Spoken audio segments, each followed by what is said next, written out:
Olá, gente, tudo bem? Muito bem-vindos a mais um Bate-Bola com Registro. Hoje, a gente está aqui para falar um pouquinho sobre o contrato de locação e o registro de imóveis. Efeitos, impactos e consequências.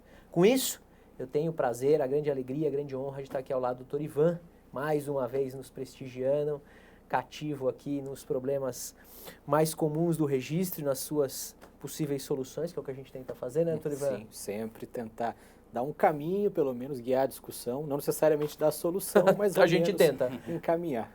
E o Dr. Moacir, que também é um prazer, mais uma vez a gente está junto, mais uma vez a gente poder discutir um tema voltado à área de registro imobiliário, do registro de maneira geral. Muito obrigado. Eu que agradeço, Dr. Gentil, sempre um prazer fazer parte do programa, também ao lado do Dr. Ivan, trazer aos colegas aí algumas ponderações a respeito, em especial do contrato de locação, nessa oportunidade, que traz muitas questões interessantes para o debate. Maravilha. Gente, vamos começar então já trabalhando com o primeiro tema aqui nessa nossa conversa inicial a respeito dos atos passíveis de ingresso na matrícula decorrentes do contrato de locação. Quais os atos passíveis e quais as consequências do não ingresso?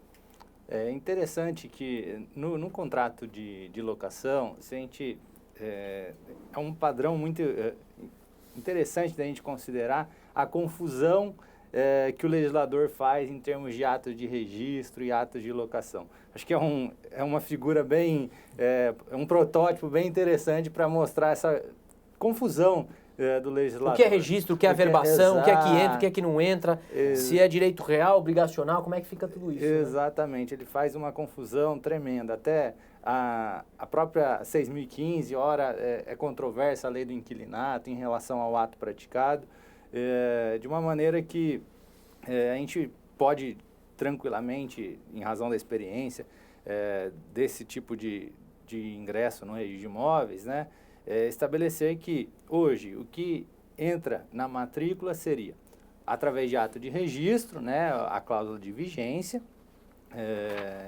a averbação para fins de direito de preferência do locatário e também a averbação da caução locatícia, também que é uma garantia aí, uma das garantias locatícias previstas aí na lei do inquilinato. Então, basicamente, seriam esses três os atos que ingressariam na matrícula do imóvel.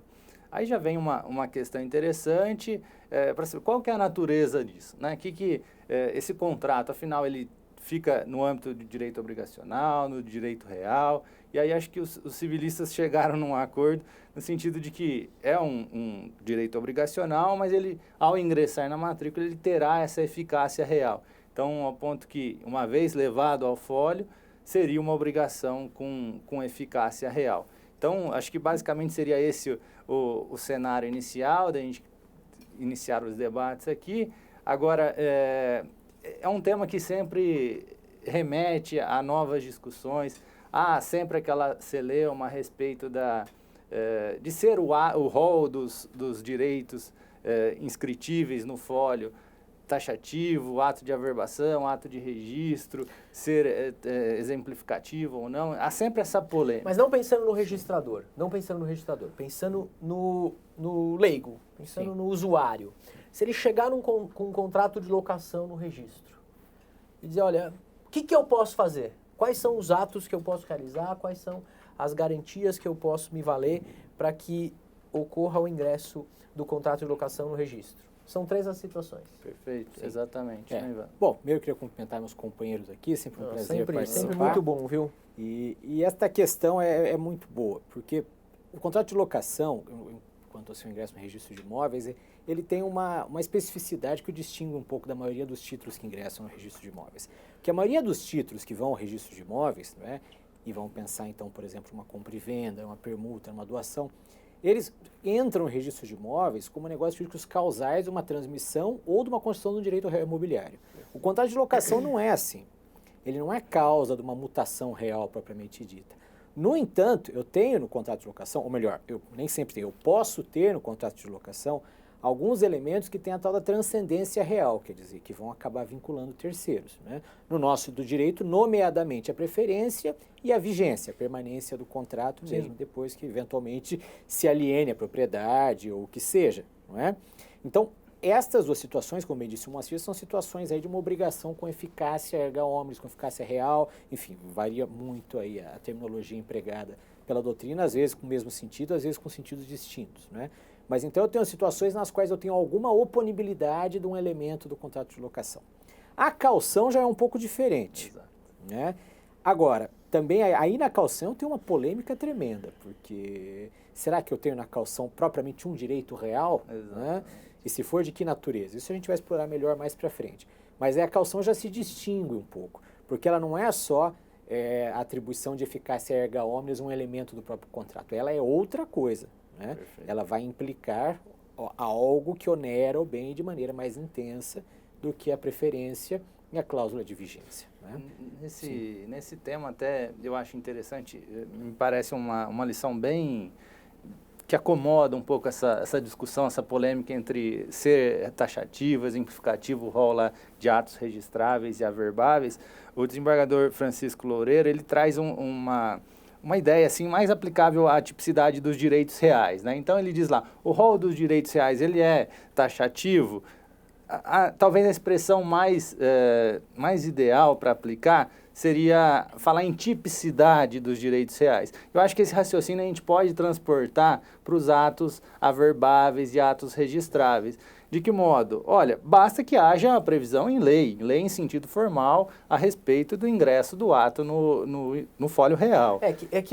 Esse estudo do desembargador Loureiro também tem a ver um pouquinho com as lições do próprio professor Gustavo Tepedino. Perfeito. Não, de fato, nós temos uma elasticidade na interpretação. O que se leva em consideração para fechamento dessa compreensão de tipicidade é o quê? Bom, mas eu consigo identificar os elementos do negócio jurídico e acomodar ele dentro do que dispõe a lei? Consigo. Então tá bom. Então eu posso trabalhar dentro de um ingresso. Porque a gente tem que lembrar também que, não só com contrato de locação, mas pensando em direitos reais, que a gente teve uma mutação, uma acomodação de novos direitos nos últimos 36 meses. Muito grande. Sim. Muito grande. A gente teve uma mudança muito grande. Mas se não fosse isso, a gente tem aí que pensar que boa parte do que é estabelecido está há 40 anos, há 50 anos, mas sem essa questão uma alteração. Da taxatividade e tipicidade, eu vou ter que meter minha colherzinha. Vai lá! Eu também. Porque tem uma obra que é dificílima de ser encontrada, mas que é fundamental nesse tema, o professor Oliveira Ascensão, chamada Tipicidade dos Direitos Reais. Né? E lá ele distingue bem o que seria a taxatividade da tipicidade. Ele vai buscar no direito alemão a diferença do Typenzwangerung e o Typenfixerung. Né? E a ideia é, muito bem, o direito real é taxativo na medida em que eu não posso criar um novo direito real. E ele é também típico se eu não puder alterar os seus elementos internos constitutivos. Agora, eu posso ter sistemas nos quais eles são taxativos, mas não necessariamente típicos. Quer dizer, em que se permite aí algum grau de plasticidade na adoção desses direitos reais, né?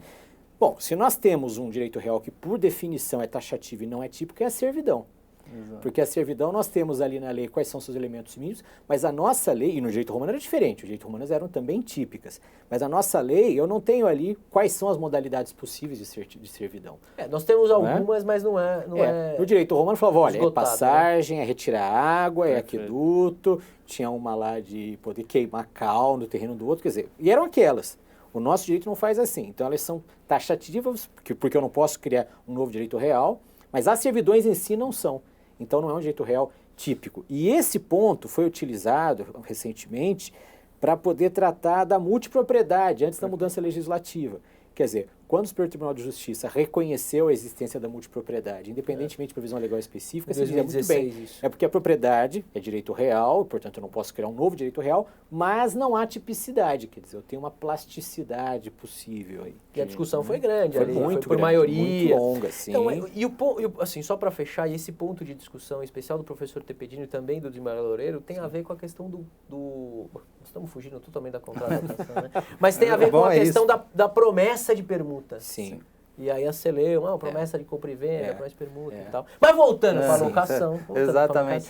É engraçado porque a própria dicção da lei do inquilinato, ela diz o seguinte, que a cláusula de vigência será averbada à margem da matrícula. 2 erros, né? Primeiro, propriamente, segundo a 6.015, é ato de registro. Sim. E a averbação à margem da matrícula não se fala mais em lançamento à margem da matrícula, né? Os atos são contínuos, em sequência. Seria caso de averbação à margem da transcrição, regime antigo. Então, a confusão legislativa é grande. Mas apenas para fechar a questão da taxatividade, né? O fato é que, em termos de locação, né, eu não posso criar novas modalidades de vinculação erga omnes. Eu tenho as que a lei criou, preferência e vigência.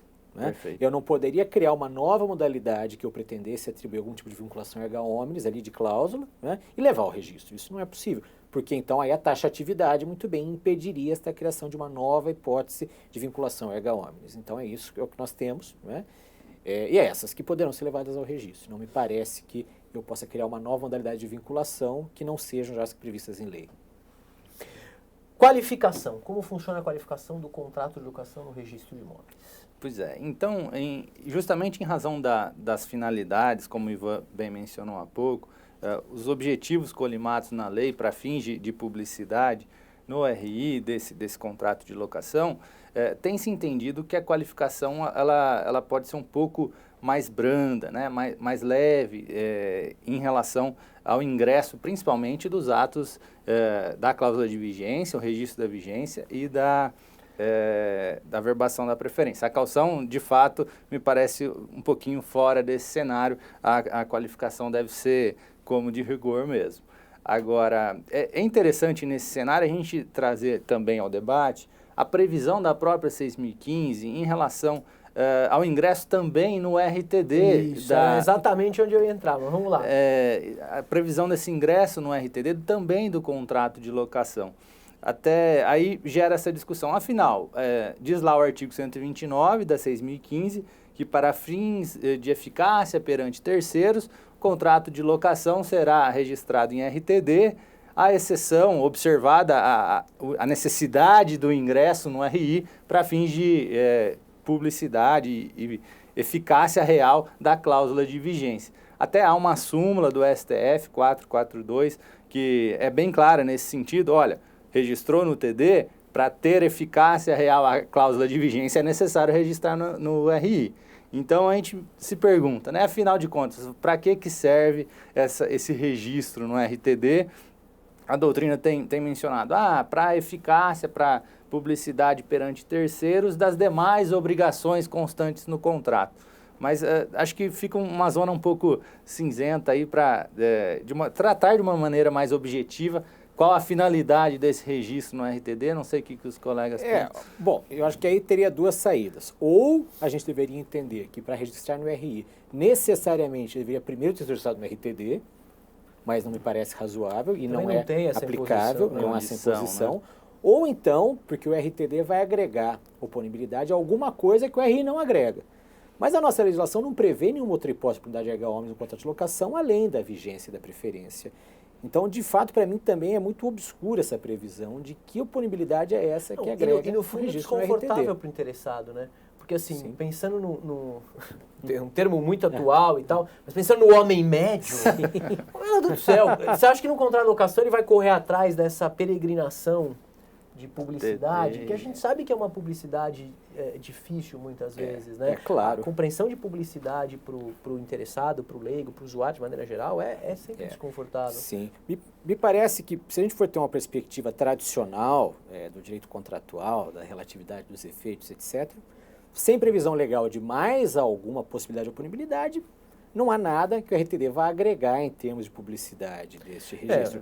Agora, se a gente eventualmente pensar numa perspectiva mais moderna, de função social do contrato, que a relatividade dos efeitos vem sendo atacada, questionada, aquela situação em que eu tenho uma relação contratual, mas que eventualmente repercute um terceiro, nesse caso, eventualmente, o registro em RTD pode agregar alguma punibilidade, né? Como, por exemplo, naquelas situações que nós temos, não de locação de imóveis, mas de locação de serviços, sim, em que eu tenho captura de mão de obra lá por um terceiro, não sei o quê, e já houve responsabilização até, porque deveria haver aí um dever de respeitar a relação contratual ali. Mas fora disso, eu acho difícil vislumbrar qualquer acréscimo aí de publicidade. Acho também seria interessante a gente pontuar em relação à qualificação no RI, né, deixar bem claro a necessidade de apresentação formal do contrato, né, em sua via original, com as assinaturas de todas as partes, das testemunhas, reconhecimento de firma, os termos do 221, tudo isso tem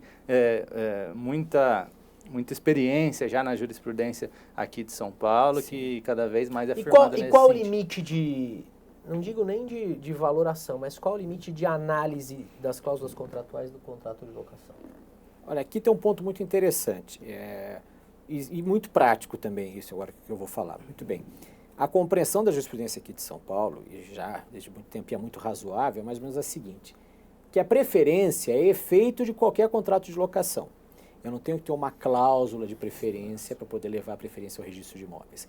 Então, qualquer contrato de locação, tem vários julgados, ainda que não preveja lá expressamente a preferência, pode-se requerer a sua averbação na matrícula do imóvel, né, para fins de preferência, independente de cláusula específica. Quer dizer, vou apresentar lá um requerimento de averbação, vou anexar um instrumento junto e com isso se averba na matrícula. Já a vigência, não. Perfeito. A vigência depende de cláusula específica prevendo a vigência e prevendo que os efeitos daquele contrato atingirão eventuais sucessores, etc., adquirentes, e aí então a vigência vai ser registrada.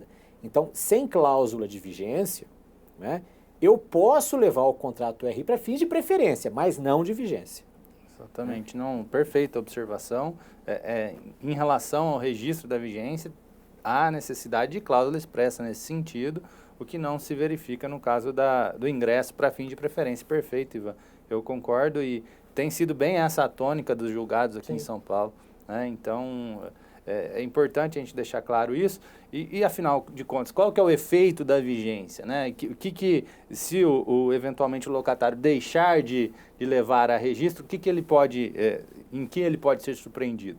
Na verdade, em caso de alienação daquele imóvel, né, aquele que está adquirindo o bem, ele não estará obrigado a respeitar o contrato. Questão contratual, obrigacional, exatamente, entre partes que ele não faz. Resolve em perdas e danos, né, na esfera obrigacional. Então, veja aí a importância de levar ao folho, em especial nessa situação de alienação. Então, maravilha. Acho que é por aí. Doutores, queria agradecer esse nosso início de conversa a respeito do contrato de locação, dos impactos no registro de imóveis.